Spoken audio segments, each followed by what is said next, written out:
Okay, bro, I have another question. Yes. Would you rather Other play would you rather have with aliens on OTT or stay independent and stop it forever? would you rather Recharge Jio to watch soft porn for free or go for alternative and become a no fap guy forever? इन सब को सुनने से शायद आपको ये ना लगे कि कैसे सोसाइटी खराब हो रही है, बट अगर कोई ये बोल दे would you rather watch your parents have sex every day for the rest of your life? It's really shocking and parents की disgusting. But freedom of coming and दूसरे talking दिन about लड़कियों your के parents' private parts को intimate लेकर life and talking घटिया दर्जे की about, बात। sorry to say on like always मैं मेले में काफी लेट आया हूँ और काफी लोगों ने इस पर वीडियो बना दी है। उसमें उन्होंने यही सब बोला है कि कैसे लेटेंट के अगेंस्ट लोग बोल रहे हैं और वो लोग कितने दोगले हैं। इसलिए हाफ बेक्ड आर्ग्यूमेंट और हिपोक्रेसी की वजह से व्हाट अबाउटिज्म नहीं करेंगे, एक बार सही से समझने की कोशिश करेंगे कि कॉमेडी में ऑब्ससीनिटी की बाउंड्रीज क्या है। यह ऑब्ससीनिटी का मैटर शुरू ही क्रिएटिव कंटेंट की वजह से हुआ है और क्रिएटिविटी का मतलब ही ये होता है जो ऑलरेडी एग्जिस्ट करता है उससे हटके कुछ नया बनाना। और वो क्रिएटिव कंटेंट लोगों को इसीलिए पसंद आता है क्योंकि वो कुछ अनएक्सपेक्टेड सा उनको दिखाता है जो कभी उन्होंने सुना ना हो, देखा ना हो, एक्सपीरियंस ना किया हो। और आप ये चीज ना हर क्रिएटिव फील्ड में देखोगे। जैसे ही धोनी वर्ल्ड कप का लास्ट छक्का मारता है या फिर बेल 6 महीने ना खेलने के बाद भी यूसीएल फाइनल का बेस्ट एवर गोल स्कोर करता है, या फिर चार्ली पुथ सिर्फ एक बेसिक आवाज की मदद से म्यूजिक बनाता है।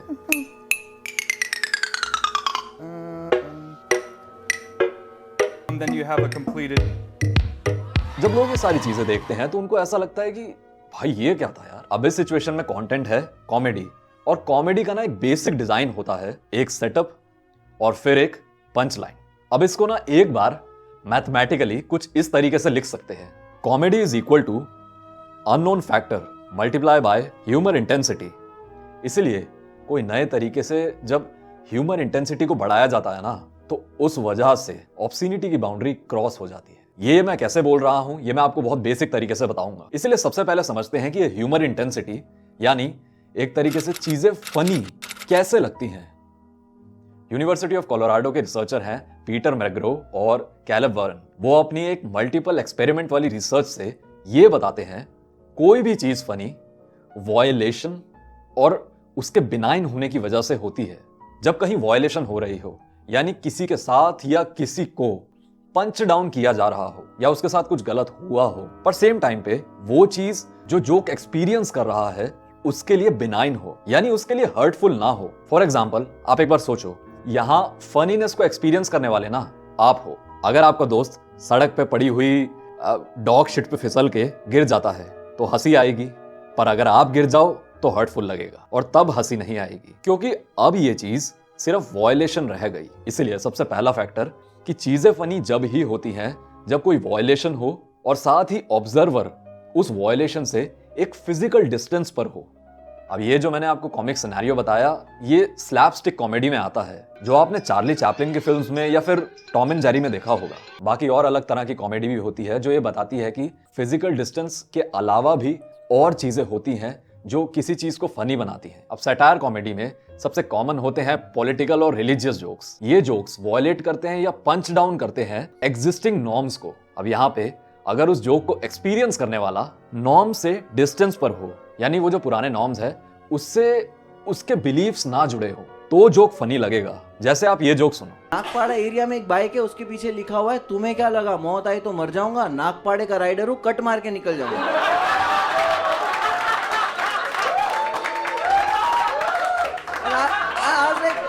ये यमराज का काम कितना कंफ्यूज कर रहा है। यमराज डेड बॉडी लेके आया, भगवान लगे ये क्या है, बोले वो कट मार के निकल गया।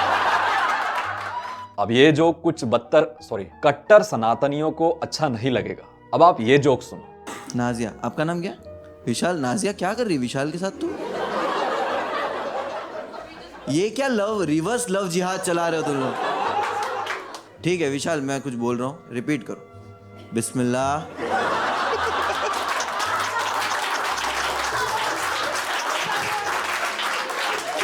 आओ विशाल पीछे आओ, कैंची लाओ। ये जोक उन लोगों को अच्छा लगेगा क्योंकि इसमें रिलीजन अलग है तो वो उस रिलीजन के नॉर्म से काफी डिस्टेंस पर है। इसके अलावा जोक्स को बिनाइन बनाने के लिए एक और फैक्टर है psychological distance.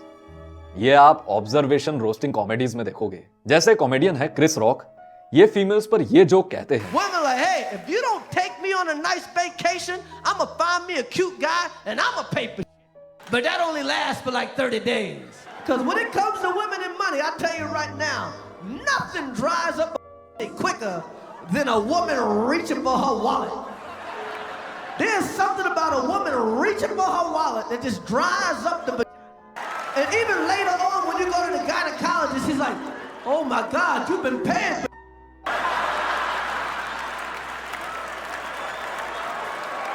Another $500, you're gonna be in menopause.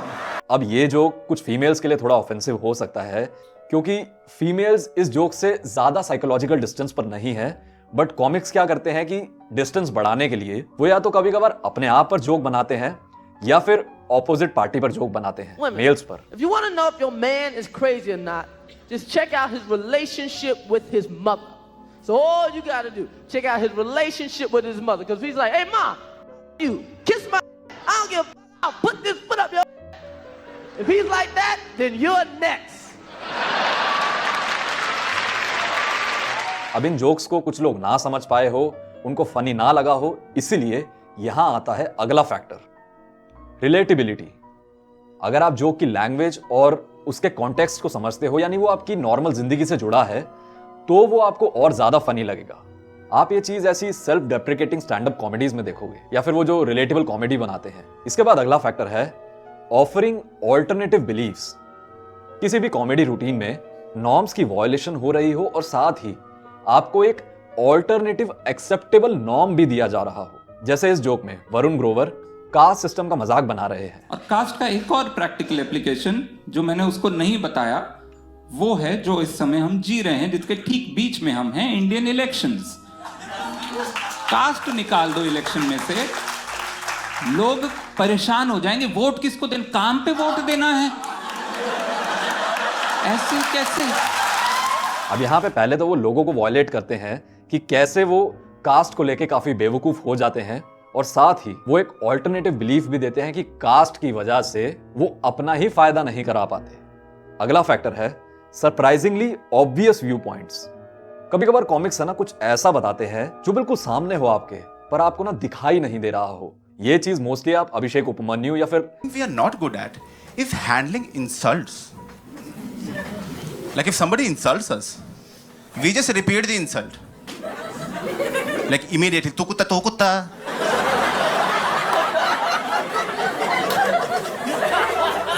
या वॉल्यूम ऊपर कर दे, तू पैर मैं बेइज्जती करने दिमाग लगा ले भाई, थोड़ा क्या हो गया।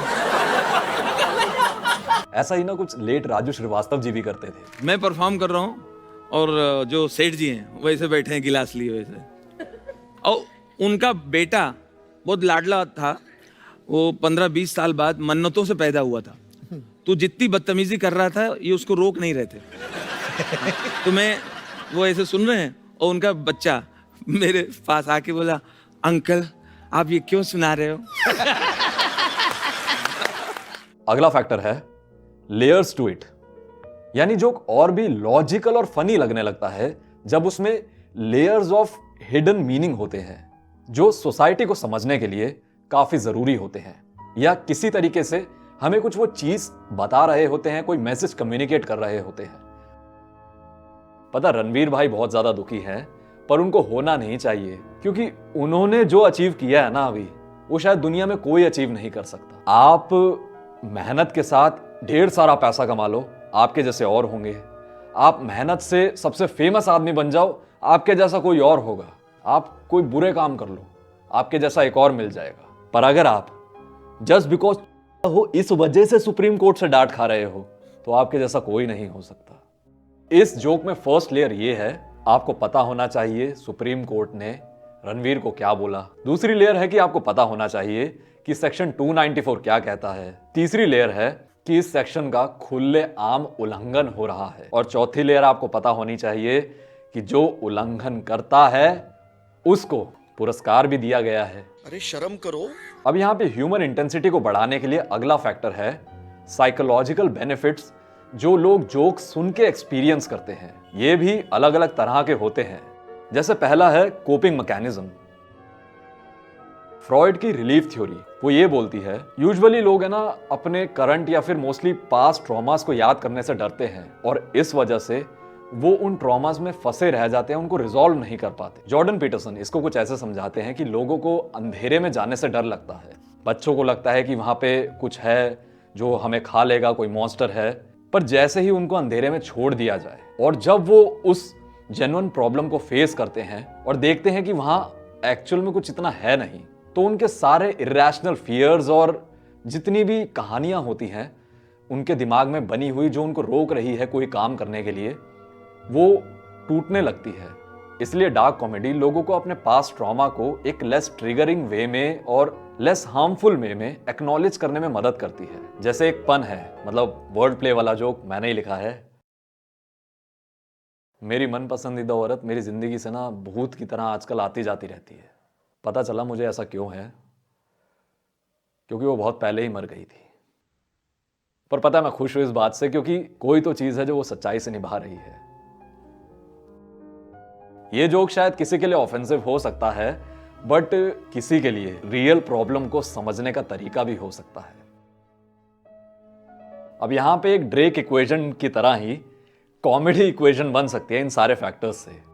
वी मतलब है वॉयलेशन, यानी पंच डाउन करना, मल्टीप्लाइड बाय बिनाइन फैक्टर्स, वो है एक्सपीरियंस करने वाला फिजिकल डिस्टेंस पर हो प्लस साइकोलॉजिकल डिस्टेंस पर हो प्लस नॉर्म्स से डिस्टेंस पर हो, ऑल मल्टीप्लाइड बाय रिलेटेबिलिटी।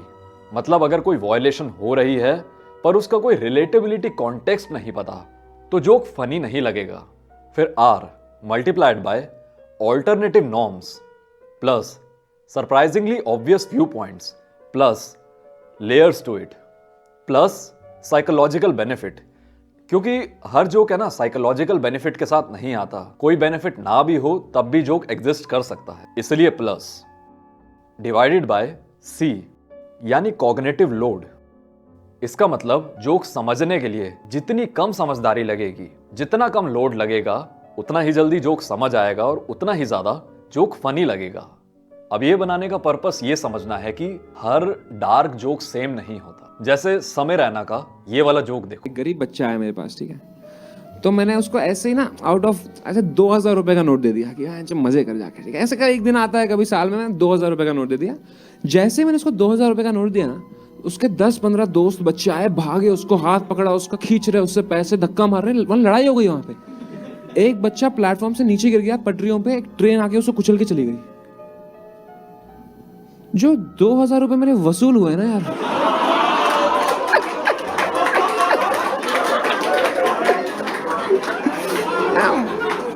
मजा ही आ गया भाई देख के।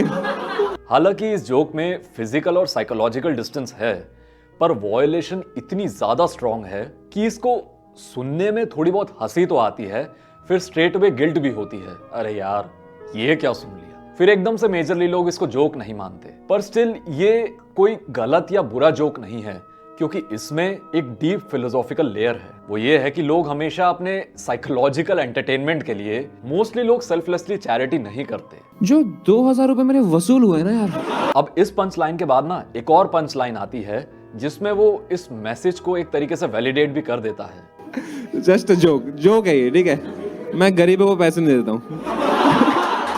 अब ऐसे ही कुछ और ज्यादा डार्क जोक्स होते हैं। अभी ना मैंने एक वीडियो देखी जिसमें कुशा कपिला बता रही है कि उनके साथ ईव टीजिंग हुई। मैं अपने ऑफिस से घर जा रही थी, 7-7:30 बज रहे थे, मैं घर जा रही थी, and then I was walking briskly, and then there were some 6-7 guys जो ऐसे चिल्ला के बोलते हैं कि ब्रा पहनी होती तो हिलते नहीं। So you know I did the best thing I could, I ran. तो ज्यादा हिलाना बेस्ट थिंग कैसे हुआ?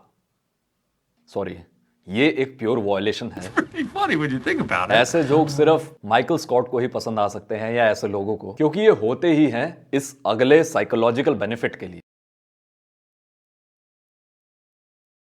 2009 में कुछ जापानीज साइंटिस्ट ने एक स्टडी की, उसमें उन्होंने ना 9 मेल्स और 10 फीमेल्स को लिया, फिर उनको 2 अलग अलग लाइफ स्टोरी सिनेरियो पढ़ने को दिए गए, यानी एक इंसान की जिंदगी के बारे में पढ़ने को दिया गया और कि उसकी जिंदगी कैसी चल रही है और कैसे उसकी जिंदगी बीतती है इसके बारे में।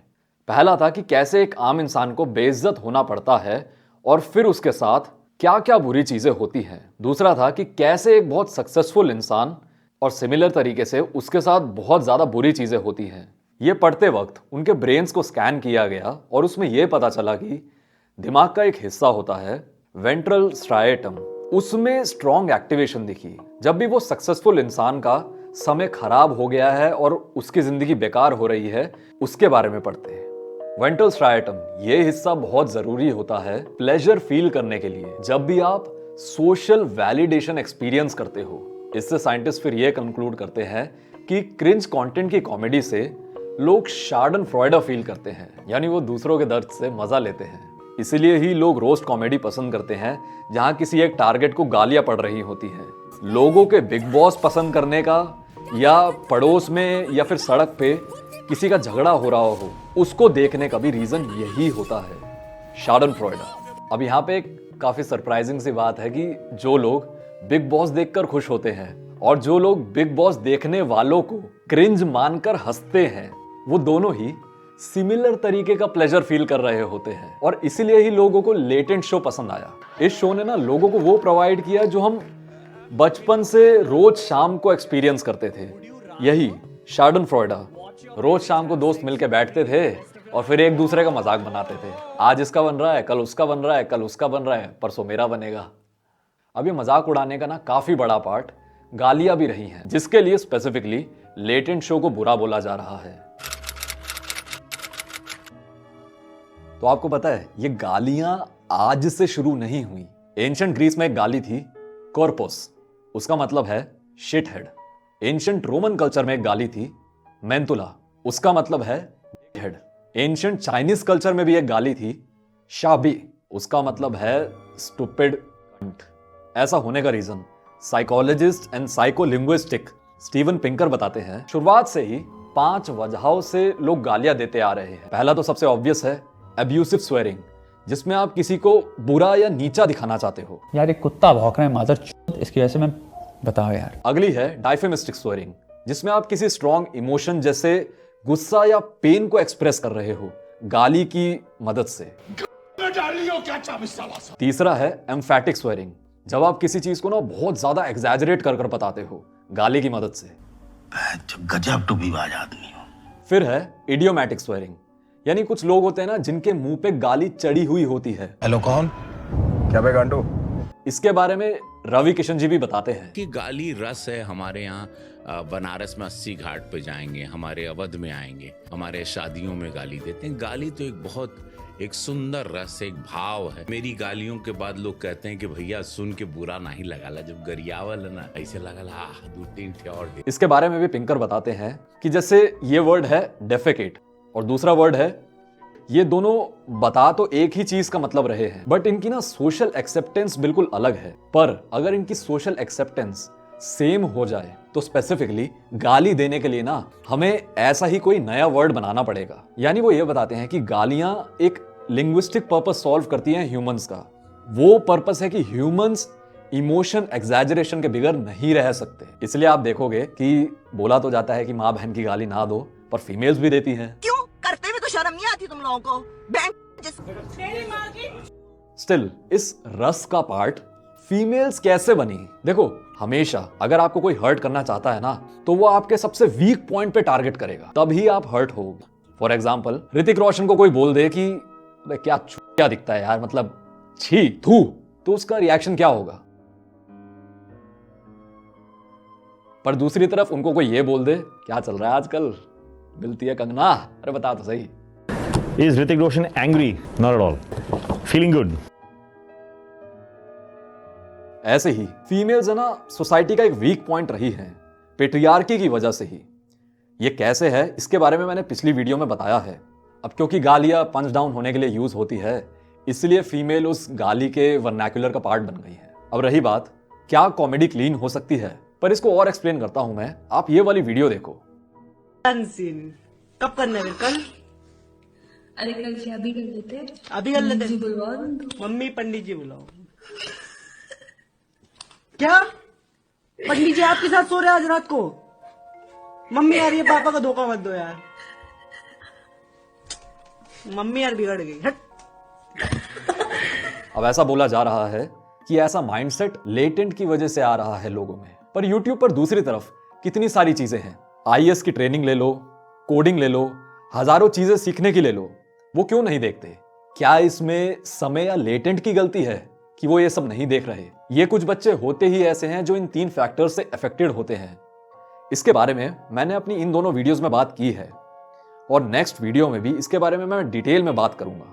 अब वो फनी होने के लिए इस इक्वेशन के बाकी वेरिएबल्स को स्ट्रॉन्ग करने की कोशिश नहीं करते, क्योंकि उसमें एक जेन्युइन सेंस ऑफ ह्यूमर लगती है। वो बस शॉक वैल्यू के साथ हर चीज को शार्डनफ्रॉयडा की मदद से फनी बनाने की कोशिश करते हैं, बस उसमें वॉयलेशन और साइकोलॉजिकल बेनिफिट बढ़ा के। वो चीज कितनी बिनाइन है उससे उनको फर्क नहीं पड़ता। वो बस ये बोलते हैं कि भाई ये तो डार्क ह्यूमर है, आपकी समझ से बाहर है। ये क्या है? मर्द के पुत्र बनो, मर्द की गल करो। तो आप कोई भी स्पेसिफिक टाइम पीरियड मान लो, आज या 40 साल बाद भी, तब के हिसाब से अगर वॉयलेशन वेरिएबल बहुत स्ट्रॉन्ग है और ये सारे वेरिएबल्स काफी वीक हैं, प्लस जोक में कोई लेयर भी नहीं है, कोई मैसेज नहीं है, यानी वो पुअर किड वाले समय वाले जोक की तरह कोई डार्क यूटिलिटेरियन ह्यूमर नहीं एग्जिस्ट करता, और अगर कोई वेरिएबल स्ट्रॉन्ग है भी तो सिर्फ साइकोलॉजिकल बेनिफिट बिकॉज ऑफ शार्डनफ्रॉयडा, तो वहां से हम मान सकते हैं कि यहां से शुरू होती है वॉयलेशन की बाउंड्री। नाउ अब ये कौन डिसाइड करेगा कि कौन से वेरिएबल स्ट्रॉन्ग है, कौन से वेरिएबल वीक है? क्योंकि सबकी अपनी अपनी समझने की क्षमता होती है और सबके अलग अलग रिलेटिबिलिटी फैक्टर्स हैं, सब अलग अलग डिस्टेंस पर हैं। इसका जवाब मुझे नहीं पता, आप कमेंट सेक्शन में बताओ, बट यार इन लोगों से तो एक्सपेक्ट शायद नहीं कर सकते, क्योंकि इनके मिनिस्टर खुद ऐसी गालियां देते हैं। ये बता रहा हूं। या तो फिर क्या करें? ऐसी हर चीज को बैन कर दे? कौन डिसाइड करेगा कि क्या बैन करना चाहिए, क्या बैन नहीं करना चाहिए? अगर किसी एक को डिसाइड करने दिया या फिर एक ग्रुप को डिसाइड करने दिया तो टोटलिटेरियनिज्म हो जाएगा।